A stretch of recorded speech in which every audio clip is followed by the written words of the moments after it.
Friends, మనం ఇవాళ వీడియోలో వచ్చేసి 15th జూన్ 2022కి సంబంధించిన పేపర్ అనాలిసిస్ గురించి అయితే డిస్కషన్ చేద్దాం. మన ఛానల్ తరపు నుండి వస్తున్న current affairs and paper analysis, additional GK videos చాలా యూస్ఫుల్గా ఉంటాయి. కాబట్టి ప్రతి ఒక్కరు కూడా మన ఛానల్ని రెగ్యులర్గా ఫాలో అవడం ద్వారా మీరు చాలా నాలెడ్జ్ని గెయిన్ చేయగలుగుతారు. అండ్ ఎలాంటి అప్డేట్స్ మీకు రావాలనుకుంటే మన ఛానల్ని సబ్స్క్రైబ్ చేసుకుని పక్కన వచ్చే బెల్ ఐకాన్లో ఆల్ అనే ఆప్షన్ పెట్టుకుంటే నేను వీడియో పెట్టగానే మీకు నోటిఫికేషన్ అయితే రావడం జరుగుతుంది. దాని ద్వారా మీరు వీడియోని ఖచ్చితంగా చూడగలుగుతారు, మీ నాలెడ్జ్ని ఇంప్రూవ్ చేసుకోగలుగుతారు. అండ్ ఈరోజు చాలా ఇంపార్టెంట్ ఆర్టికల్స్ ఉన్నాయండి, వాటన్నింటి గురించి కూడా క్లారిటీగా డిస్కషన్ చేద్దాం. కాబట్టి ఎండ్ వరకు చూడండి. ప్రెస్ కౌన్సిల్ ఆఫ్ ఇండియా చైర్పర్సన్గా జస్టిస్ రంజనా దేశాయ్, ఇక్కడ కనబడుతుంది కదా, ఈమె జస్టిస్ రంజనా దేశాయ్ అనమాట. ప్రెస్ కౌన్సిల్ ఆఫ్ ఇండియా చైర్పర్సన్గా సుప్రీంకోర్టు మాజీ న్యాయమూర్తి జస్టిస్ రంజనా ప్రకాష్ దేశాయ్, 72 సంవత్సరాలు ఆమె ఎంపిక చేసినట్లుగా ఇన్ఫర్మేషన్ అండి. ఉపరాష్ట్రపతి ఎం వెంకయ్యనాయుడు, లోక్సభ స్పీకర్ ఓం బిర్లా, పీసీఐ సభ్యుడు ప్రకాష్ దుబేల్తో కూడిన కమిటీ మంగళవారం సమావేశమై ఈ నియామకానికి ఆమోదం తెలిపినట్లుగా చెప్తున్నారు. అండ్ త్వరలో దీనిపై అధికారిక ప్రకటన కూడా రాబోతోంది. జస్టిస్ రంజనా దేశాయ్ జమ్మూ కాశ్మీర్ అసెంబ్లీ నియోజకవర్గాల పునర్విభజన కమిషన్కు ఇటీవల నేతృత్వం వహించారు. దాని గురించి ఆల్రెడీ మనం తెలుసుకున్నాం. అండ్ పీసీఐ చైర్పర్సన్గా ఉన్న జస్టిస్ చంద్రమౌళి కుమార్ ప్రసాద్ గత ఏడాది నవంబర్లో పదవి విరమణ పొందారు. అప్పటి నుండి ఆ పోస్ట్ ఖాళీగా ఉంది. అండ్ ఆ పోస్ట్లో ఇప్పుడు ఈ జస్టిస్ రంజనా దేశాయ్ని నియమిస్తారు. అండ్ ఇది ఇంకా అఫీషియల్ రాలేదు, బట్ ఇది ఈరోజు ఈనాడు పేపర్లో వేసాడు. మేబీ నాకు ట్రస్టెడ్ అనిపించి వెంటనే నేను చెప్పడం జరుగుతుంది. తర్వాత పట్టాలెక్కిన తొలి ప్రైవేట్ రైలు అండి. కోయంబత్తూర్ నార్త్ నుంచి సాయినగర్ షిరిడీకి తొలి ప్రైవేట్ రైలు మంగళవారం బయలుదేరింది. కేంద్ర ప్రభుత్వం భారత్ గౌరవ పథకం కింద భారత్ గౌరవ పథకం కింద ప్రవేశపెట్టిన తొలి ప్రైవేట్ రైలు ఇదేనండి. తొలి ప్రైవేట్ రైల్ సర్వీస్ ఇదే. ఈ ట్రైన్ కార్యక్రమానికి Salem division DRM Gautam Srinivas, chief commercial manager R Senthil Kumar, ఇతర ఉన్నతాధికారులు హాజరయ్యారు. 5 రోజుల పాటు ప్యాకేజ్ టూర్ అయితే అందులో ప్రయాణించవచ్చని దక్షిణ రైల్వే ప్రకటనలో చెప్తోంది. ఎంతవరకు తెలుసుకుంటే చాలు, అంతకుమించి మనం ఏం తెలుసుకోవాల్సిన అవసరం లేదు. ఏంటంటే ఫస్ట్ ప్రైవేట్ రైలు భారత్ గౌరవ పథకం కింద, భారత్ గౌరవ పథకం అనేది ప్రైవేట్ రైలు నడపడానికి ప్రోత్సహించడానికి ఈ పథకాన్ని తీసుకొచ్చారు. దీని ద్వారా ఎవరైతే ప్రైవేట్ ట్రైన్ నడపాలనుకుంటారో వాళ్ళకి కొన్ని రాయితీలు ఉంటాయన్నమాట. అండ్ మొత్తానికి ఈ first train journey Coimbatore north నుంచి సాయినగర్ షిరిడీకి వెళ్ళబోతుంది అనమాట. Okay, India's first private train ఇదే. తర్వాత ఆర్బీఐ కేంద్ర బోర్డులో మరో 4. Reserve bank, RBI reserve bank of India, ఈ రిజర్వ్ బ్యాంక్ ఆఫ్ ఇండియాలో సెంట్రల్ బోర్డు ఉందండి. సెంట్రల్ బోర్డు ఉంది. ఈ బోర్డులో నాన్ అఫీషియల్ డైరెక్టర్లుగా ప్రముఖ పారిశ్రామికవేత్తలు Anand Mahindra group chairman, and Pankaj Patel Zydus life sciences chairman, Venu Srinivasan TVS motor Gaurav chairman, and IIM Ahmedabad మాజీ ప్రొఫెసర్ రవీంద్ర ధోలాకియాలను ప్రభుత్వం ఆర్బీఐలో గవర్నమెంట్ తరపున, అంటే సెంట్రల్ గవర్నమెంట్ తరపున ఆ బోర్డుకి వీళ్ళని నియమించిందనమాట అడిషనల్గా. బోర్డు మెంబర్స్ని. అండ్ 4 ఏళ్ల కాల వ్యవధికి వీరు ఆ పదవ బాధ్యతలో ఉంటారు. తర్వాత గోదావరి బోర్డు చైర్మన్గా ఎంకే సిన్హా. గోదావరి నదీ యాజమాన్య బోర్డు, దీన్ని మనము జిఆర్ఎంబి అంటామండి. జిఆర్ఎంబి అంటే గోదావరి రివర్ మేనేజ్మెంట్ బోర్డు అని అర్థం ఇంగ్లీష్లో. అయితే దీనికి చైర్మన్గా ముఖేష్ కుమార్ సిన్హా నియమితులయ్యారు. ఈ మేరకు కేంద్ర జలశక్తి మంత్రిత్వ శాఖ ఆదేశాలు జారీ చేసింది. కొన్ని నెలల క్రితం వరకు గోదావరి బోర్డు చైర్మన్గా ఉన్న చంద్రశేఖర్ అయ్యర్కు కేంద్ర జలసంఘం సభ్యునిగా పదోన్నతి రావడంతో ఆ ప్లేస్ ఖాళీ అయిందనమాట. అండ్ ఆ స్థానంలో కృష్ణానది యాజమాన్య బోర్డు చైర్మన్ ఎంపీ సింగ్కు జిఆర్ఎంబి అదనపు బాధ్యతలు అప్పగించారు. అంటే అడిషనల్ బాధ్యతల్లో ఉన్నారనమాట. ఇప్పుడు పూర్తి స్థాయిలో చైర్మన్గా సిన్హాని నియమిస్తూ ఉత్తర్వులు జారీ చేశారు. పోలవరం ప్రాజెక్ట్ అథారిటీ మెంబర్ సెక్రటరీగా ఉన్న ఎంకే శ్రీనివాసన్ను పదోన్నతిపై పాట్నాలోని గంగా వరద నియంత్రణ కమిషన్ చైర్మన్గా నియమించారు. ఇవి మీరు గుర్తుపెట్టుకోవాలి, చాలా ఇంపార్టెంట్ అండి ఇది. అండ్ ఈ కృష్ణానది యాజమాన్య బోర్డు ఆధ్వర్యంలో రిజర్వాయర్ మేనేజ్మెంట్ కమిటీ సమావేశం ఈ నెల 16న జరగబోతోంది. తర్వాత భారతీయులపై వీసా నిషేధాన్ని ఎత్తివేసిన చైనా. ఇప్పుడు ఎవరైతే చైనా వెళ్ళాలనుకుంటున్నారో వాళ్ళకి ఇప్పుడు ఈజీ అనమాట.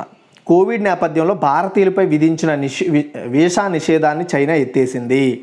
వీసా నిషేధం ఉంటే ఎవరు చైనా వెళ్ళలేరు కదా, ఇప్పుడు ఆ నిషేధాన్ని ఎత్తేసింది. భారతీయ ప్రొఫెషనల్స్, వారి కుటుంబ సభ్యులకు వీసా మంజూరు ప్రణాళికలు సోమవారం ప్రకటించిందంటే ఎవరైనా ఇండియా నుండి చైనా వెళ్ళాలనుకునే ప్రొఫెషనల్స్ అండ్ వాళ్ళ ఫ్యామిలీస్ కూడా ఇకపై అవకాశం కల్పిస్తుంది. ఈ మేరకు భారత్లోని చైనా రాయబారి కార్యాలయంలో కోవిడ్ వీసా పాలసీ అప్డేట్ చేసింది. వీసా దరఖాస్తుల స్వీకరణ స్టార్ట్ చేసింది. భారతీయులతో పాటు చైనీయులకు కూడా కుటుంబ సభ్యులు, చైనాలో శాశ్వత నివాసం ఉన్న విదేశీయులు దరఖాస్తు చేసుకోవచ్చని చెప్పింది. చైనా కాలేజీలు, వర్సిటీల్లో తిరిగి చేరాలనుకునే భారత విద్యార్థులు అభ్యర్థులను పరిగణలోకి తీసుకుంటున్నట్లుగా చెప్తూ ఈ నిర్ణయం తీసుకోవడం జరిగింది. ఓకేనా, అది. తర్వాత గుజరాత్ ధోలేరా ఎయిర్పోర్ట్కు కేంద్రం గ్రీన్ సిగ్నల్. చూడండి, గుజరాత్లోని అహ్మదాబాద్లో Dholera greenfield airport first phase 1 development ప్రతిపాదనను ప్రధాని మోదీ నేతృత్వంలోని ఆర్థిక వ్యవహారాల కేబినెట్ కమిటీ ఆమోదం తెలిపింది. సో దీనికోసము 1305 కోట్ల రూపాయల అంచనా వ్యయంతో 48 నెలల్లో దీన్ని కంప్లీట్ చేయాలని టార్గెట్ పెట్టారు ఫేజ్ 1. అంటే ఇది అహ్మదాబాద్కు రెండో ఎయిర్పోర్ట్గా ఉండబోతోంది. ధోలేరా గ్రీన్ఫీల్డ్ ఎయిర్పోర్ట్ ప్రధాన కార్గో హబ్గా ఉండబోతోందని కేంద్రం ప్రకటనలో చెప్తోంది. ఓకేనా, గుర్తుపెట్టుకోండి, చాలా ఇంపార్టెంట్ అండి ఇది. ధోలేరా గ్రీన్ఫీల్డ్ ఎయిర్పోర్టు ఏ రాష్ట్రము లేదా ఏ నగరంలో ఏర్పాటు కాబోతోంది అని అడగగానే మీరు గుర్తుపెట్టుకోవాలి, గుజరాత్ రాష్ట్రంలోని అహ్మదాబాద్ నగరంలో. తర్వాత బెస్ట్ పథకం ఇంటర్వ్యూలు ప్రారంభం. అయితే ఇక్కడ యాక్చువల్గా జస్ట్ ఈ స్కీమ్ గురించి ప్రతి ఒక్కరు తెలియాలనే ఉద్దేశంతోనే చెప్తున్నాను. దీని పూర్తి ఇన్ఫర్మేషన్ నేను చెప్పను. సో బెస్ట్ అనే ఫుల్ ఫామ్ ఏంటి అంటే Brahmana entrepreneurship scheme of Telangana. BEST full form Brahmana entrepreneurship scheme of Telangana. దీన్నే బెస్ట్ అంటారనమాట షార్ట్కట్లో. తెలంగాణలో ఇలాంటి పథకం ఒకటి ఉందన్నమాట, నాకు ఇప్పుడే తెలిసింది. అందుకని ఇది మీతో చెప్పాలనే ఉద్దేశంతో నేను ఈ ఆర్టికల్ని కట్ చేశాను. ఈ బెస్ట్ అనే స్కీము అనేది ఏంటంటే బ్రాహ్మణులు ఎవరైతే ఉంటారో వాళ్ళకి స్వయం ఉపాధి, అది కూడా పేద బ్రాహ్మణులకు స్వయం ఉపాధిని పెంపొందించడానికి. సో ఈ స్కీమ్ కింద ఎంపికైన బ్రాహ్మణులకు కొంత అమౌంట్ అనేది ఆర్థికంగా సహాయం చేస్తారండి. దాని ద్వారా వాళ్ళు సో బిజినెస్ పెట్టుకోవడమో లేదా ఇతరార్థ వేరే కార్యకలాపాలు సాగించుకోవడానికో వాడుకోవచ్చు అనమాట. ఓకే, సో దీనికోసం ఎప్పటికే ప్రభుత్వము దగ్గరగా 90 కోట్ల గ్రాంట్ల రూపంలో అందించింది 3200 మందికి రాష్ట్ర వ్యాప్తంగా ఇప్పటి వరకు ఈ పథకం కింద. ఈ పథకం స్టార్ట్ అయినప్పటి నుండి. తర్వాత ఎయిర్ ఆసియా కొనుగోలుకు ఎయిర్ ఇండియాకు అనుమతి అండి. చూడండి, ఎయిర్ ఆసియా ఇండియా ఇది పూర్తి కంపెనీ పేరు. ఈ ఎయిర్ ఆసియా ఇండియాను టాటా గ్రూప్ ఆధీనంలోని ఎయిర్ ఇండియా కొనుగోలు చేసేందుకు అనుమతి లభించింది. మనకు తెలుసు ఎయిర్ ఇండియాని గవర్నమెంట్ నుండి టాటా గ్రూప్ కొనుగోలు చేసింది. ఇప్పుడు ఆ టాటా గ్రూపుల కింద ఉన్న ఎయిర్ ఇండియా ఏదైతే సంస్థ ఉందో ఈ సంస్థ ఎయిర్ ఆసియా ఇండియాను కొనుగోలు చేయడానికి పర్మిషన్ అయితే వచ్చింది. గతంలోనే టాటా సన్స్ ఈ డీల్ ఆమోదం కోసం యాంటీ ట్రస్ట్ రెగ్యులేటర్ అయిన కాంపిటీషన్ కమిషన్ ఆఫ్ ఇండియాని సంప్రదించింది. ఎయిర్ ఆసియా ఇండియా టాటా గ్రూప్లోని సంస్థ మొత్తానికి ఇప్పుడు దానికి పర్మిషన్ అయితే కాంపిటీషన్ కమిషన్ ఆఫ్ ఇండియా ఇచ్చింది. ఇందులో టాటా గ్రూప్కు 83.67% వాటా ఉంది. ఎయిర్ ఆసియాలో ఉన్న మొత్తం ఈక్విటీ షేర్లను ఎయిర్ ఇండియా కొనుగోలు చేసేందుకు CCI అనుమతి ఇచ్చిందనమాట. అంటే ఇప్పుడు ఈ ఎయిర్ ఆసియా ఇండియా ఏదైతే ఏరోప్లేన్ సంస్థ ఉందో ఆ సంస్థ కూడా ఇప్పుడు ఎయిర్ ఇండియాలో విలీనం అయిపోతుంది. ఓకేనా, అది. అయితే ఎయిర్ ఇండియాకు ఎయిర్ ఆసియాకు దేశీయ విమానయాన రంగంలో 15.7% వాటా ఉంది. డిసెంబర్ 2020 నాటికి టాటా సన్స్కు ఎయిర్ ఆసియాలో 83.67% వాటా ఉంది. మిగిలి ఉన్న వాటాను కూడా మలేషియాకు చెందిన ఎయిర్ ఆసియా బర్హెడ్ నుంచి కొనుగోలు చేసుకుంది. టాటా ఆధ్వర్యంలోని ఉన్న air India express and Vistara air India Asia నుంచి ఒకే సంస్థగా మారబోతున్నాయి. అయితే అది ఇప్పుడు ఎయిర్ ఇండియాగా ఉంటుందా లేదా వేరే కొత్త సంస్థగా ఏమైనా పేరు పెడతారనేది మనం చూడాలి. సో ఇప్పుడు మొత్తం ఈ air India express, Vistara, air Asia ఈ 4 సంస్థలు కూడా ఇకపై ఒక సంస్థగా పనిచేస్తాయి. చూడండి, అంటే చాలా పెద్ద విమానయాన సంస్థ అవబోతుంది మన ఇండియాలో. తర్వాత LIC ధన్ సంచయ్ ప్లాన్ అండి. సో ప్రభుత్వ రంగ జీవిత బీమా దిగ్గజం LIC తెలుసు, life insurance corporation of India.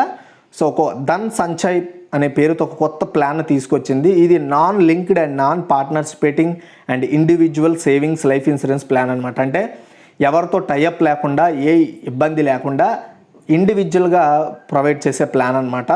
ఇది భద్రత, పొదుపు ప్రయోజనాలతో ఉంటుంది. అంటే భద్రత అంటే సెక్యూరిటీ ఉంటుంది మన లైఫ్కి, అండ్ పొదుపు అంటే సేవింగ్స్ కింద పనిచేస్తుంది స్కీము. ఖచ్చితమైన ఆదాయ టెర్మినల్ లాభాలు ఉంటాయి. ఇక కనీసం 5 ఏళ్ళు, గరిష్టంగా 15 ఏళ్ళు ఈ ప్లాన్ అయితే పనిచేస్తుంది. బీమా పొందిన వ్యక్తి మరణిస్తే వారి కుటుంబానికి ఆర్థికంగా కూడా ఈ ప్లాన్ అనేది యూజ్ చేస్తుంది. ఈ ప్లాన్ కింద మినిమం సమ్ అష్యూర్డ్ అంటే 2.5 లక్షల నుంచి 22 లక్షల వరకు ఉంటుంది. ప్రీమియం విషయంలో పరిమితి అంటూ ఏమీ లేదు, ఎంతవరకైనా పెట్టుకోవచ్చు. 3 ఏళ్ళు నిండితే చాలు వారి పేరుతో పాలసీ తీసుకోవచ్చు. పాలసీపై రుణ సదుపాయాన్ని కూడా పొందొచ్చు, అంటే లోన్ కూడా తీసుకోవచ్చు. ఆఫ్లైన్ ఆన్లైన్లో ఈ ప్లాన్ కొనే వీలుందని చెప్తున్నారు. అది తర్వాత minister to visit Russia for economic meet అండి. అంటే మన దేశము రష్యాతో రష్యా నిర్వహించే ఎకానమిక్ మీట్లో పార్టిసిపేట్ చేయబోతోందన్నమాట. Putin will be part of economic forum. చూడండి అదేంటో మీకు క్లారిటీగా చెప్తాను. India will participate in the biggest Russian trade meet that is expected to be launched by president Vladimir Putin on Wednesday. అయితే so మన India అనేది Russia నిర్వహించబోయే అతిపెద్ద బిజినెస్ సదస్సులో, అది కూడా రష్యా ప్రెసిడెంట్ వ్లాదిమిర్ పుతిన్ ప్రారంభిస్తారేమో అనుకుంటున్నారు. ఒకవేళ ప్రారంభిస్తే అందులో మన ఇండియా కూడా పార్టిసిపేట్ చేయబోతోంది. The Indian delegation for a Petersburg international economic forum. అయితే ఇప్పుడు మనం చెప్పుకున్న బిజినెస్ మీట్ని పీటర్స్బర్గ్ ఇంటర్నేషనల్ ఎకానమిక్ ఫోరం నిర్వహిస్తోంది. Is be led by minister of health and family welfares and chemical and fertilizers Mansukh Mandaviya, and the focus will be on fertilizer ports supplies as a India rushes to ensure interrupted fertilizer supply in kharif season. యాక్చువల్గా ఈ మీటింగ్లో మన health minister అయిన మన్సుఖ్ మాండవియా గారు పాల్గొనే అవకాశం ఉంది. Potash supply was hit in February was western sanctioned targeted Russia the leading supplier potash in global market. So ఎరువులకు సంబంధించి అంటే ఫెర్టిలైజర్, ఆ ఫెర్టిలైజర్ ఏంటంటే ఖరీఫ్ సీజన్లో మనకి పోటాష్ అనే ఒక ఫెర్టిలైజర్ అండ్ పోటాష్ ఈ సప్లై చేయడానికి రష్యా అనేది మనకి చాలా యూస్ఫుల్. కాబట్టి ఈ టైంలో మనము ఆ సమ్మిట్లో పాల్గొనడం అనేది చాలా important. This will be the 25th edition of the SPEF. అంటే ఈ సదస్సు 25వ ఎడిషన్ అన్నమాట ఇది. And will be take place from June 15 to 18. Egypt will be the guest country this year. And ఈ పర్టికులర్ సమ్మిట్లో గెస్ట్ కంట్రీగా ఈజిప్ట్ పాల్గొనబోతోంది. In 2017 India's prime minister Narendra Modi was the chief guest at the meet. అయితే 2017లో ఈ మీట్కి మన ప్రధాని నరేంద్ర మోదీ గారే చీఫ్ గెస్ట్గా ఉన్నారు. ఇప్పుడు ఈజిప్ట్ ఉండబోతోంది. At the inauguration mister Putin is expected to delivery a major speech on the new economic orientation of Russia since the special military operation began in Ukraine on February 24th. So మనకి ఉక్రెయిన్కి రష్యాకి ఈ conflict తర్వాత అతిపెద్ద meet ఇదేనమాట. The Russian economy was hit by western sanction as the war in Ukraine began leaving Russia with unused supplies of commodities that normal circumstances would have been exported to the European markets.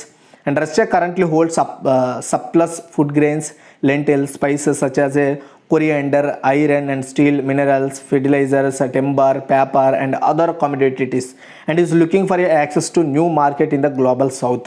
India has increased purchase of Russian crudes as Moscow has been offering hydrocarbons at a steep discount, and commodities traders in the Indian capital have observed that Moscow is one of fearing items at a price not found elsewhere. ఓకేనా. So మనందరికీ తెలుసు మనం ఆయిల్ని తక్కువ ధరకి Russia నుండి కొనుగోలు చేసాం. ఎందుకంటే ఉక్రెయిన్కి రష్యాకి మధ్య కాన్ఫ్లిక్ట్ టైంలో చాలా దేశాలు రష్యా మార్కెట్ని బ్యాన్ చేసాయి. ఓకేనా, రష్యా మార్కెట్ని బ్యాన్ చేసాయి చాలా దేశాలు. ఆ టైంలో మనం ఒక విధంగా రష్యాకి సహాయం చేసాము, మనం కూడా బెనిఫిట్ పొందామన్నమాట. ఏంటి, క్రూడ్ ఆయిల్ కొనుగోలు చేసాం. అది రష్యాకి మనకి కొంత సంబంధాన్ని స్నేహాన్ని పెంచినట్టు అయింది. ఇంకొక విషయం పక్కన పెడితే మనం క్రూడ్ ఆయిల్ని రష్యా నుండి బై చేసినా సరే మన దగ్గర పెట్రోల్ రేట్లు అయితే తగ్గలేదు. అండ్ ఆ ఒప్పందం జరిగిన వెంటనే పెట్రోల్ సరఫరా ఏమీ వెంటనే ఎఫెక్ట్ చూపించదు. చూద్దాం ఇంకొన్ని రోజుల్లో ఏమవుతుంది అనేది. అండ్ ఈ గ్యాప్లో ఇలాంటి ఒక పెద్ద ఒప్పందం తరువాత మనము రష్యా నిర్వహించే ఈ పర్టికులర్ ఏదైతే ST Petersburg international economic forum ఉందో ఇందులో మనం పాల్గొంటున్నాం. ఓకేనా. మన దేశం తరపున మన్సుఖ్ మాండవియా గారు పాల్గొంటున్నారు. ఇతను ministry of health and welfare. తర్వాత మోసపూరిత ప్రకటనలకు మూగుతాడు. రీసెంట్గానే మనం చర్చించుకున్నాం పేపర్ అనాలిసిస్లో. సో అడ్వర్టైజ్మెంట్కి సంబంధించి కొత్త మార్గదర్శకాలను కేంద్ర ప్రభుత్వం రిలీజ్ చేసింది అని. అయితే అలాంటివి ఏంటి, దాని ప్రభావం ఎలా ఉండబోతోంది, అసలు యాడ్స్ ప్రభావం ఏంటి అనేది మనం తెలుసుకుందాం. ఎప్పటి వరకు ఒక 2 రకాల యాడ్స్ని రీసెంట్గా సెంట్రల్ గవర్నమెంట్ కూడా బ్యాన్ చేసింది. దాని గురించి కూడా మనం చర్చించుకున్నాం. సో రోజు రోజుకు పోటీ ఎక్కువ అవుతున్న కొద్ది ప్రపంచంలో తమ ఉత్పత్తి వైపు చాలామంది ప్రజలు ఆకర్షణ గురవ్వాలని కంపెనీలు చాలా అడ్వర్టైజ్మెంట్ చేస్తున్నాయి. కానీ హానికరమైన వస్తువులను అమ్మడానికి తప్పుడు ప్రకటనలు ఇవ్వడం మోసపూరితమే కాదు, దుర్మార్గం కూడా అని అడ్వర్టైజింగ్ పితామహుడు డేవిడ్ ఓగల్వీ హెచ్చరించడం మర్చిపోకూడదు. ఓ పేడ ధోరణులను ఆరికట్టడానికి కేంద్ర ప్రభుత్వం నడుం బిగించిందనమాట. అంటే ఇలాంటి రాంగ్ అడ్వర్టైజ్మెంట్స్ని బ్యాన్ చేయడానికి లేదా స్టాప్ చేయడానికి సెంట్రల్ గవర్నమెంట్ రెడీ అయింది. తప్పుడు వాణిజ్య ప్రకటనలపై కొరడా జులిపించింది. తప్పుదోవ పట్టించే ప్రకటనల నిరోధం 2022 పేరుతో కొత్త గైడ్లైన్స్ని కేంద్ర వినియోగదారుల వ్యవహారాల శాఖ రీసెంట్గా రిలీజ్ చేసింది. సరోగేట్ యాడ్స్ను అంటే ప్రచారం చేయడానికి వీల్లేని వస్తువుల పేరుతో వేరే ఉత్పత్తులను చూపించడాన్ని మనము సరోగేట్ యాడ్స్ అంటాం. గుర్తుపెట్టుకోండి, సరోగేట్ యాడ్స్ అంటే ప్రచారం చేయడానికి వీల్లేని వస్తువులు ఉంటాయి కదా, వాటి పేరుతో వేరే ఉత్పత్తులను చూపించడాన్ని నిషేధించింది. ఉదాహరణకు మద్యం కంపెనీలు తమ బ్రాండ్ పేరుతో మంచినీళ్ళు, సోడా సీసాలు విక్రయాలు చేసే ప్రకటనలను సరోగేట్ యాడ్స్ అంటారు. ఫర్ ఎగ్జాంపుల్, కింగ్ ఫిషర్ అనే బీర్ ఉంది. కింగ్ ఫిషర్ అనే బీరు పక్కన పెడితే ఆ కంపెనీ పేరుతో వాటర్ బాటిల్స్ లేదా డ్రింక్ బాటిల్స్ ఇలా సేల్ చేయడం అనేది బ్యాన్ అనమాట. అంటే వాళ్ళ వైన్ పేరుతో వేరే ప్రొడక్ట్స్ని అదే పేరుతో యాడ్స్ చేయడం తప్పు. ఇక నుంచి ఇలాంటి వస్తువులు సినీ నటులు, క్రీడాకారులు, ఇతర సెలబ్రిటీలు ప్రచారకర్తలుగా ఉండడానికి సందేహించే పరిస్థితిని కొత్త గైడ్లైన్స్ అనేవి ఒకసారి ఆలోచించేలా చేస్తాయి. కింగ్ ఫిషర్కో లేదా ఇలాంటి రిలేటెడ్ వాటికి ఎవరైనా సరే సెలబ్రిటీలు లేదంటే నటులు ఇలాంటి వాళ్ళు వాటికి బ్రాండ్ ప్రమోటర్లుగా ఉండడానికి ఒకసారి ఆలోచించే సిచ్యువేషన్ వచ్చింది.